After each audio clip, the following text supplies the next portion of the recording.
नमस्कार, study for velocity channel पर स्वागत है आप सभी का। सामान्य अध्ययन का यह 104वां वीडियो है। चैनल को जो लोग नए देख रहे हैं सब्सक्राइब जरूर करें और जो जुड़े हैं पहले से लाइक शेयर तो कर ही सकते हैं। टेलीग्राम में से भी जुड़ सकते हैं आप सभी लोग, वहाँ पर पीडीएफ भी देना शुरू हो जाएगी इसकी और आंसर भी मिल जाएंगे। पहला प्रश्न है, पाषाण काल के विषय में निम्नलिखित कथनों पर विचार कीजिए। भारत में सर्वप्रथम मानव का साक्ष्य शिवालिक की पहाड़ियों से मिला है। क्या कह रहा है? दूसरा कथन यह है कि पशुपालन के साक्ष्य भारत में आदमगढ़ और बागोर से मिले हैं। कहाँ से? आदमगढ़ और बागोर से मिले हैं पशुपालन के साक्ष्य, ये कहा गया। तो ये तो सही है, पशुपालन के जो साक्ष्य हैं आदमगढ़ और बागोर से मिले हैं, लेकिन ये ऊपर तो सही नहीं है, शिवालिक की पहाड़ियों से नहीं प्राप्त हुआ। ये कहाँ से मिला? एमपी में मिला, मध्य प्रदेश में। कहाँ मिला? मध्य प्रदेश में। और नर्मदा नदी तट पर हथनौरा नामक पुरास्थल से प्राप्त हुआ। कहाँ से? हथनौरा। मानव के सर्वप्रथम साक्ष्य यहीं से मिले हैं और होशंगाबाद जिला है वहाँ से। नेक्स्ट, दिल्ली का सुल्तान जो दान दक्षिणा के बारे में अधिक ध्यान रखता था और इसके लिए एक विभाग दीवाने खैरात स्थापित किया, फ्री वाला।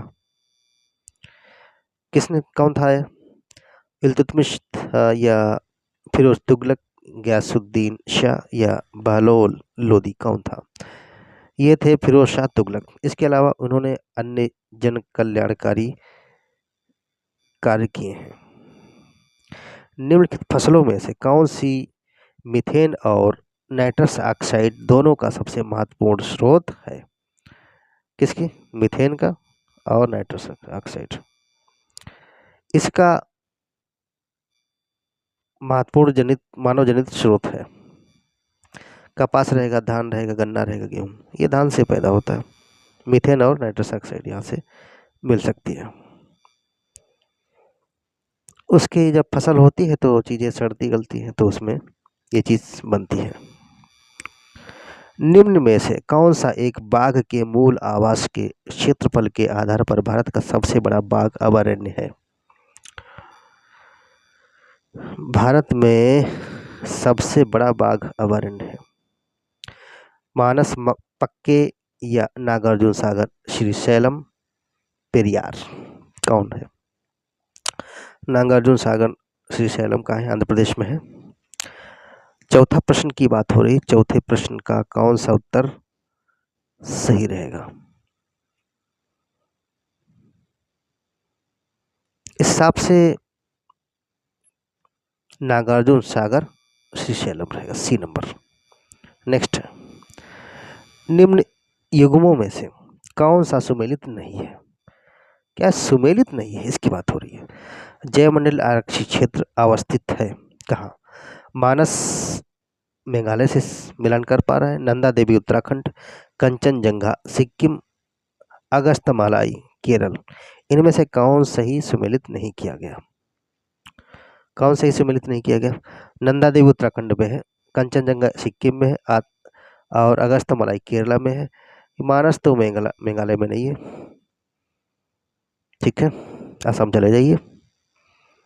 नेक्स्ट,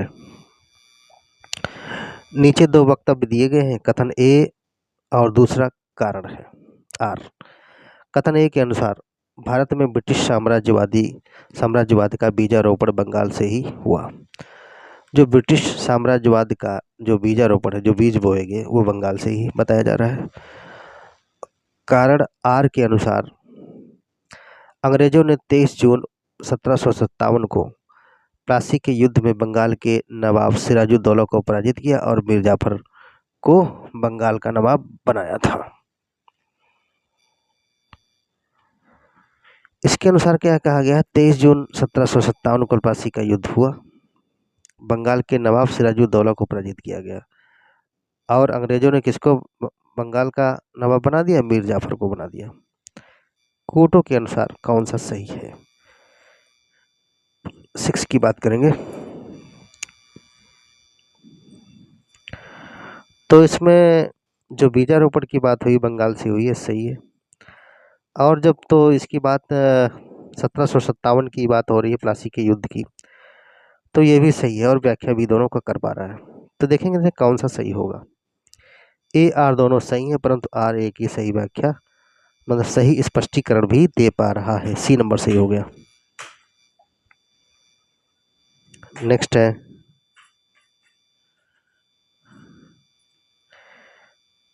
7 नंबर, निम्न में से कौन सा एक कथन मोहम्मद अली जिन्ना के विषय में सही नहीं है? कौन सा एक कथन मोहम्मद अली जिन्ना के विषय में सही नहीं है? वे दो राष्ट्र सिद्धांत के समर्थक थे। उन्होंने वर्ष 1940 में मुस्लिम लीग के लाहौर के वार्षिक अधिवेशन की अध्यक्षता की थी।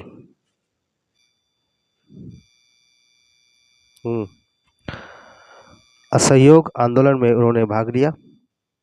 वह सदैव डायरी रखते थे। क्या इसमें से सही नहीं है? 7 की बात है, 7 नंबर। तो भाई असहयोग आंदोलन में उन्होंने भाग नहीं लिया, ये गलत है। ये सही है। 1940 में मुस्लिम लीग के लाहौर के वार्षिक अधिवेशन की अध्यक्षता की और सदैव डायरी रखते थे, लेकिन असहयोग आंदोलन का विरोध किया उन्होंने, भाग नहीं लिए। तो 7वें का कौन सा हो जाएगा? सी हो जाएगा। भारतीय संविधान का अनुच्छेद 40 के अनुसार राज्य को सार्थक कदमों हेतु परामर्श देता है। अनुच्छेद 40 क्या है? राज्य को सार्थक कदमों हेतु परामर्श देगा। भारतीय संविधान का जो यह अनुच्छेद है, समान सिविल संहिता के संबंध में, ग्राम पंचायतों के संगठन के संबंध में, नगर पालिकाओं के गठन के संबंध में या कर्मकारों के लिए निर्वाह योग्य मजदूरी के संबंध में। 8वां प्रश्न है, अनुच्छेद 40 क्या बताएगा? ग्राम पंचायतों के संगठन के संबंध में बताएगा। ठीक है। नेक्स्ट है कथन ए, भारतीय संविधान अर्ध संघात्मक है। भारतीय संविधान न तो संघात्मक है और न ही एकात्मक है। कौन सा सही हो जाएगा इसके अनुसार?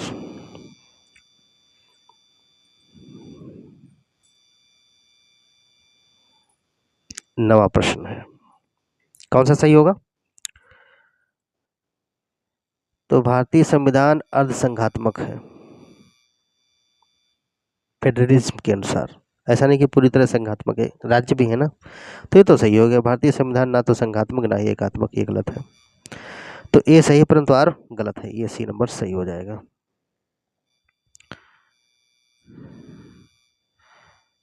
शताब्दी एक्सप्रेस गाड़ी का नाम किसकी शतवार्षिकी को संबोधित करता है? जो सेंचुरी है, शताब्दी एक्सप्रेस जो ट्रेन है, यह किसकी शतवार्षिकी को संबोधित करता है? महात्मा गांधी को, भारतीय राष्ट्रीय कांग्रेस की, भारत का स्वतंत्रता युद्ध या जवाहरलाल नेहरू? 10 नंबर जवाहरलाल नेहरू का डी नंबर सही हो जाएगा। 11वां प्रश्न देख लीजिए, शब्द आयरन निम्नलिखित खेलों में से किस खेल से संबंधित है? कुछ खेल दिए हैं, उसमें आयरन शब्द का इस्तेमाल किसी में आता है। आयरन शब्द किस खेल से संबंधित है? गोल्फ से, जूडो से, पोलो से या टेबल टेनिस से? किससे रहेगा? गोल्फ से। किससे रहेगा? गोल्फ से। ए नंबर से। निम्न में से कौन सा कथन सही है? पहला देख लीजिए, महान हिमालय को हिमाद्री भाग भी कहा जाता है, जिसकी रचना ग्रेनाइट या नीस शैलों से हुई है। दूसरी शर्त के अनुसार क्या है? लघु हिमालय में स्लेट, चूना पत्थर, क्वार्टज आदि की प्रधानता पाई जाती है तथा पीर पंजाल, धौलाधर या मसूरी श्रेणी इसी के भाग हैं।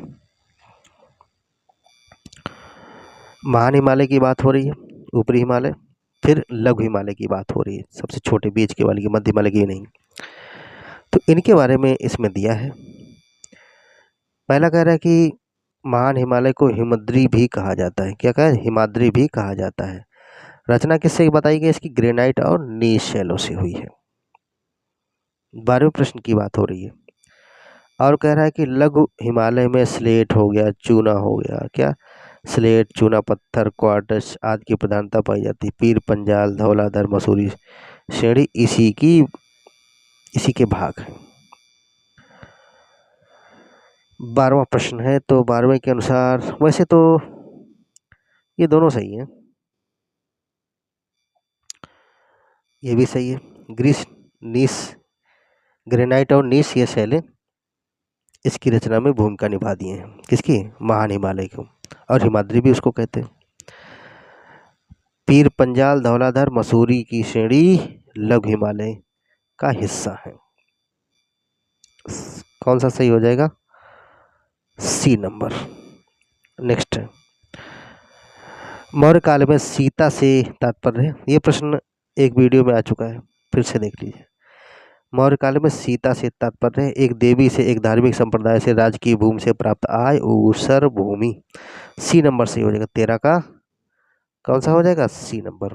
राजकीय भूमि से प्राप्त आय को मौर्य काल में क्या कहा जाता था? सीता कहा जाता था।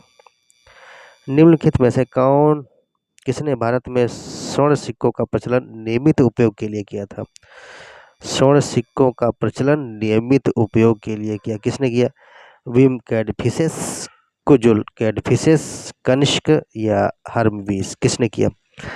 14 की बात हो रही है, माफी चाहेंगे, कुत्तों भौंकने की आवाज आ सकती है। विम कैडफिसेस, ए नंबर। निम्नलिखित में से किसने गांधी इरविन समझौता में महात्मा गांधी के लाभ को सांत्वना पुरस्कार कहा? जो गांधी और इरविन का जो समझौता हुआ था, इसको किसी ने सांत्वना पुरस्कार बता दिया। एस.सी. बोस, चंद्रशेखर बोस ने, सुभाष चंद्र बोस ने कहा। किसने? सुभाष चंद्र बोस ने कहा, या एलन कैम्पबेल जॉनसन ने कहा, बीजी हानीमन ने कहा, या सरोजनी नायडू ऐसा कह दी। किसने ऐसा कहा कि सांत्वना पुरस्कार है गांधी और इरविन के बीच में जो समझौता था उसको क्या कहा? सांत्वना पुरस्कार। 15 प्रश्न की बात हो रही है, एलन कैम्पबेल जॉनसन ने कहा। किसने कहा? Alan Campbell Johnson. Next,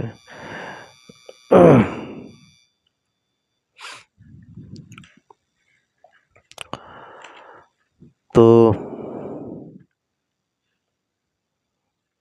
next है, निम्नलिखित में से कौन सा युग्म सही सुमेलित नहीं है? संविधान सभा के पहले उपाध्यक्ष एच.सी. मुखर्जी कहा गया है। प्रारूप समिति के एकमात्र कांग्रेसी सदस्य के एम मुंशी। उद्देश्य प्रस्ताव किसने बताया? डॉक्टर राजेंद्र प्रसाद। अशोक चक्र के राजकीय चिन्ह अंगीकृत हुआ 26 जनवरी 1950 को, ये कहा है। नहीं है कि बात हो रही, कौन सा सही सुमेलित नहीं है? 16वां प्रश्न है, तो उद्देश्य प्रस्ताव राजेंद्र प्रसाद तो इसमें नहीं रहे, ये गलत रहेगा। उपाध्यक्ष संविधान सभा के पहले उपाध्यक्ष एच.सी. मुखर्जी रहे। प्रारूप समिति के एकमात्र कांग्रेसी सदस्य के मुंशी रहे। और अशोक चक्र के राजकीय चिन्ह अंगीकृत कब किया गया? 26 जनवरी 1950 को। लोकसभा और राज्यसभा के बीच गतिरोध की किन परिस्थितियों में संसद की संयुक्त बैठक बुलाई जाती है? लोकसभा और राज्यसभा के बीच गतिरोध की जब स्थिति होती है तो कौन सी परिस्थितियां उत्पन्न होती हैं कि संयुक्त बैठक बुलाई जाती है संसद में? साधारण विधि निर्माण को पारित करने की स्थिति में, धन विधेयक को पारित करने की स्थिति में, संविधान संशोधन विधेयक को पारित करने की स्थिति में, या इनमें से कोड के अनुसार कौन सा सही रहेगा? 17वां प्रश्न है, तो इसमें जो बुलाया जा सकता है नहीं है कि है, बुलाई जाती है। इस हिसाब से साधारण विधि निर्माण को पारित करने की स्थिति में ही संयुक्त बैठक बुलाई जाएगी। इसमें भी नहीं होगी, इसमें भी नहीं होगी। निम्नलिखित में से कौन सा एक लघु उद्योग की समस्या नहीं है? कौन सा लघु उद्योग की समस्या नहीं होगी? नहीं है। वित्त, विपणन, कच्चा माल, हड़ताल या तालाबंदी। लघु उद्योग की समस्या नहीं होगी। कौन सी? भाई हड़ताल तालाबंदी लघु उद्योग की समस्या थोड़ी ना, कच्चा माल समस्या बन सकती है, विपणन यानी कि मार्केटिंग उसकी ना हो, फैलाव नहीं हो पाए। वित्त भी समस्या का हिस्सा रहेगा। नेक्स्ट, गौतम बुद्ध द्वारा दीक्षित किया जाने वाला अंतिम व्यक्ति निम्नलिखित में से कौन सा है? गौतम बुद्ध ने किस व्यक्ति को अंतिम रूप में दिया दीक्षा? अंतिम रूप से दिया जाने वाला जो दीक्षा रहा है, कौन थे जो अंतिम रूप से दीक्षित हो गए? आनंद, सारिपुत्र, मोगलाना या सुभद्र? 19। तो ये सुभद्र है, ठीक है, अंतिम रूप से। खजुराहो मंदिर का निर्माण इनमें से किन राजाओं ने करवाया? विजयनगर राजाओं ने, बहमनी सुल्तान ने, चंदेल राजाओं ने, गुप्त राजाओं ने? किसकी बात हो रही है? खजुराहो मंदिर का निर्माण करवाया किसने? 20 नंबर भाई चंदेल राजाओं ने करवाया, सी नंबर सही हो जाएगा। प्राचीन काल के भारत पर आक्रमणों के संबंध में निम्न कथनों में से कौन सही कालानुक्रम के अनुसार है? प्राचीन स्तर काल में क्या हुआ, आक्रमण जो हुए हैं भारत पर, उसके कुछ कालक्रम दिए हैं, इनमें से कौन सही क्रम में लगाया गया है? कौन सा क्रम रहेगा? यूनानी, शक, कुषाण, या यूनानी ने किया फिर कुषाण ने किया, शक ने किया, शक यूनानी कुषाण, शक कुषाण या यूनानी? कौन सा सही रहेगा? सबसे पहले यूनानी ने किया, शक ने किया, कुषाण ने किया, ये नंबर सही हो जाएगा। यूनानी ने किया, शक ने किया और किसने किया? कुषाण ने। बाकी मॉडर्न हिस्ट्री में आ जाइए, उसके अनुसार जोड़ लीजिए। निम्नलिखित कथनों पर विचार कीजिए। रॉबर्ट क्लाइव बंगाल के प्रथम गवर्नर जनरल थे। विलियम बेंटिंक भारत के प्रथम गवर्नर जनरल थे। इसमें कहा गया रॉबर्ट क्लाइव बंगाल के प्रथम गवर्नर जनरल थे, जबकि विलियम बेंटिंक भारत के प्रथम गवर्नर जनरल थे। उपरोक्त कथनों में से कौन सा सही है? 22 नंबर कौन सा? केवल 2 है, रॉबर्ट क्लाइव थोड़ी थे, यही थे सब, बंगाल के भी और भारत के भी। नेक्स्ट, विलियम बेंटिंक, इस हिसाब से कौन सा हो जाएगा? 22 का नंबर बी सही होगा।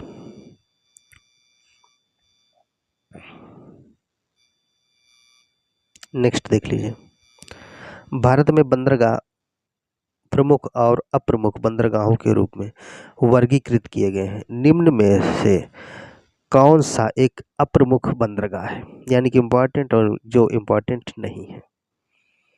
यहाँ पर अंतर किया गया इसमें से। कोच्चि का, दहेज, पारादीप, न्यू मंगलोर, कौन सा अप्रमुख बंदरगाह है? प्रमुख की नहीं हो रही है बात यहाँ पर,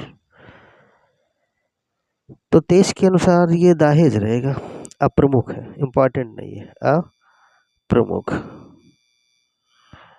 यानी कि यहाँ से व्यापार ज़्यादा होता, पारादीप से ज़्यादा होता, न्यू मंगलोर से ज़्यादा होता।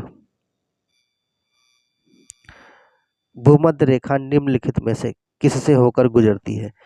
कैमरून से, कोस्टारिका, केन्या या वेनेजुएला? भूमध्य रेखा की बात हो रही है, किससे होकर गुजरेगी? कुछ देश दिए हैं, इनमें से किन में से गुजरेगी? आ जाओ पड़ोस में, केन्या चले जाओ, भूमध्य रेखा यहाँ से गुजर रही है। राज्य का राज्यपाल मंत्रिपरिषद के परामर्श से स्वतंत्र कार्य करता है। क्या करेगा? स्वतंत्र रूप से कार्य करता है। तो इसके अनुसार जो कहा गया है, विधानसभा में सरकार को अपना बहुमत सिद्ध करने को कहने के लिए या मुख्यमंत्री को बर्खास्त करने के लिए भारत के राष्ट्रपति के विचारार्थ किसी विधेयक को आरक्षित करने के लिए या विधायिका द्वारा पारित किसी विधेयक को पुनर्विचार हेतु वापस करने के लिए, उच्च न्यायालय का परामर्श मांगने के लिए। इनमें से कौन सही रहेगा, कौन सही हो सकता है, ये देखना है। राज्य का राज्यपाल मंत्रिपरिषद के परामर्श से स्वतंत्र कार्य कर सकता है। प्रश्न नंबर है 25।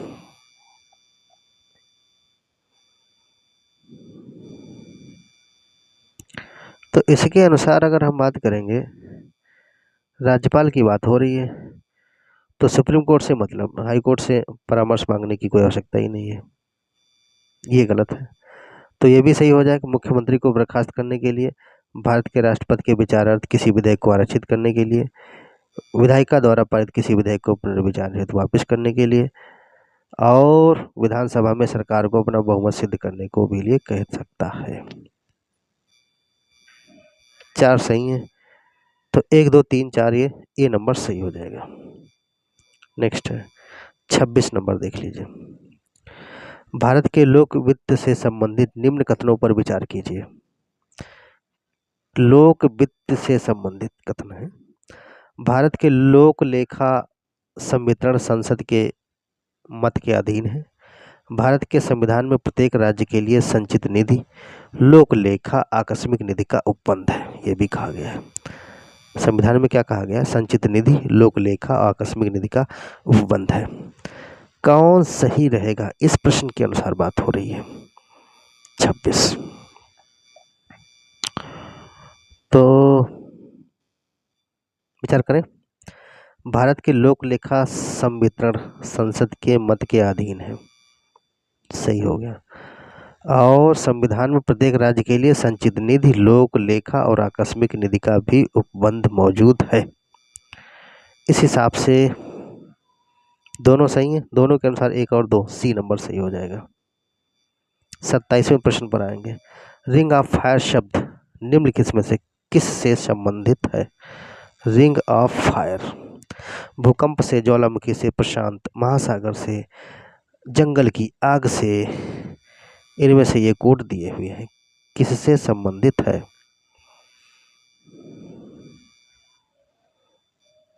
रिंग ऑफ फायर भूकंप से, इसमें भी वोल्केनिक इरेप्शन के दौरान भी ऐसी समस्या हो सकती है। ज्वालामुखी से तो होगा ही, और प्रशांत महासागर को रिंग ऑफ फायर क्षेत्र वैसे भी कहा जाता। सॉरी, इस हिसाब से 1 2 3 सही हो जाएगा, ए नंबर सही हो जाएगा। सॉरी 27 नंबर था ये, 28 नंबर देख लीजिए। निम्न कथनों पर विचार कीजिए। भारतीय संघ की कार्यपालिका शक्ति प्रधानमंत्री में निहित है। किसमें निहित है? प्रधानमंत्री में। यह कहा गया है प्रधानमंत्री सिविल सेवा बोर्ड का पदेन अध्यक्ष होता है। अब ये भी कह रहा है इन कथनों में से कौन सही है? 1 सही है, 2 सही है, या दोनों सही, या इनमें से कोई सही नहीं है। तो भाई भारतीय संघ की कार्यपालिका शक्ति प्रधानमंत्री में निहित है, ये गलत है। प्रधानमंत्री सिविल सेवा बोर्ड का पदेन अध्यक्ष होता है, ये भी गलत है। इनमें से कोई सही नहीं है। इसके अनुसार कौन सा? डी हो जाएगा।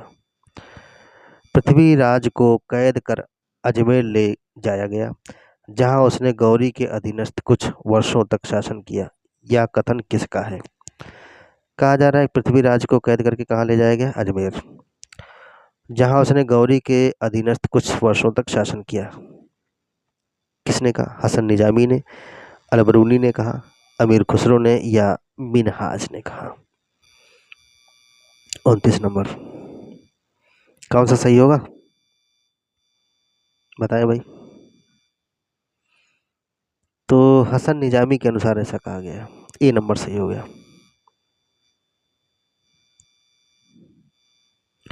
निम्नलिखित युग्मन में से कौन एक सही सुमेलित है? कौन सही सुमेलित है, कौन सही रहेगा? Lajpat Rai, poverty and British rule in India लिखा क्या? दादा भाई नौरोजी ने अनहैप्पी इंडिया लिखा। Rafiq Zakaria, the man who divided India. Subhash Chandra Bose, a guilty man of India's partition.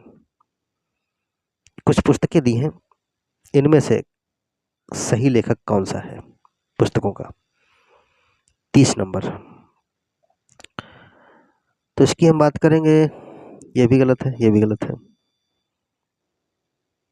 दादा भाई नौरोजी, ये तो हो सकता है। आगे देखेंगे इसमें, हाँ अभी तो आंसर देख लीजिए। रफीक जकारिया ने क्या क्या लिखा? The man who divided India. किसने लिखा? रफीक जकारिया के द्वारा लिखी गई है। C number. 31 number. Blue moon की परिघटना निम्नलिखित में से कब होती है? ब्लू मून की स्थितियां कब उत्पन्न होती हैं? जब एक ही माह में 2 पूर्णिमाएं हों, जब एक कैलेंडर वर्ष में 2 लगातार माहों में 4 पूर्णिमा हो जाएं, या जब एक ही कैलेंडर वर्ष में 3 बार एक ही माह में 2 पूर्णिमाएं हो जाएं।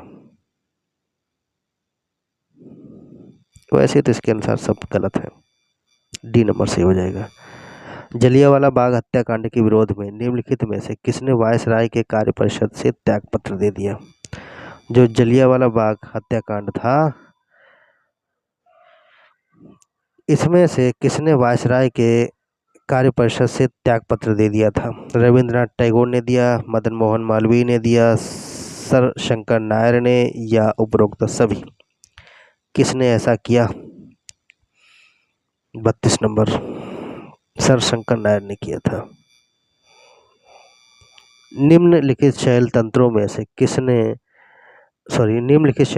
में से कौन भारत के कोयला निचयों यानी कि डिपॉजिट्स का प्रमुख स्रोत है?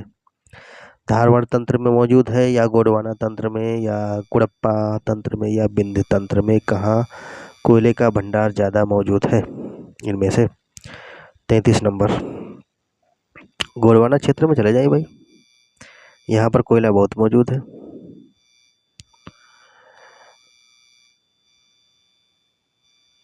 33 का कौन सा हो जाएगा? बी नंबर से। महात्मा गांधी ने अपनी पुस्तक इसमें से किसमें ब्रिटिश पार्लियामेंट को बांझ तथा वैश्य कहा? ब्रिटिश पार्लियामेंट को क्या कहा? बांझ और वैश्य बता दिया। ऐसी बात कहाँ पर गांधी जी ने लिखी? सर्वोदय अथवा यूनिवर्सल डॉन,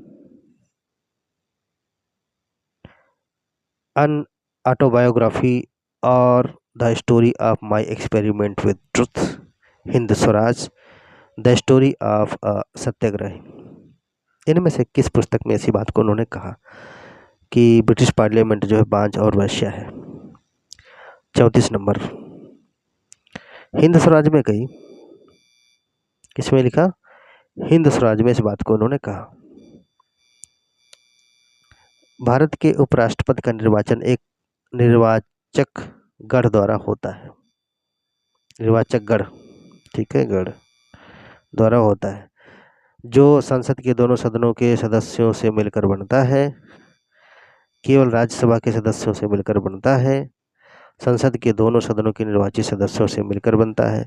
केवल लोकसभा के निर्वाचित सदस्यों से मिलकर बनता है। 35वां प्रश्न है, आखिरी प्रश्न है। इसके अनुसार अगर बात करेंगे, भारत का उपराष्ट्रपति है जो राज्यसभा का सभापति कहा जाता है, तो संसद के दोनों सदनों के निर्वाचित सदस्यों से मिलकर ही चुना जाता है। प्रश्न अगर अच्छे लगे हों, चैनल को लाइक शेयर जरूर करें। Thank you.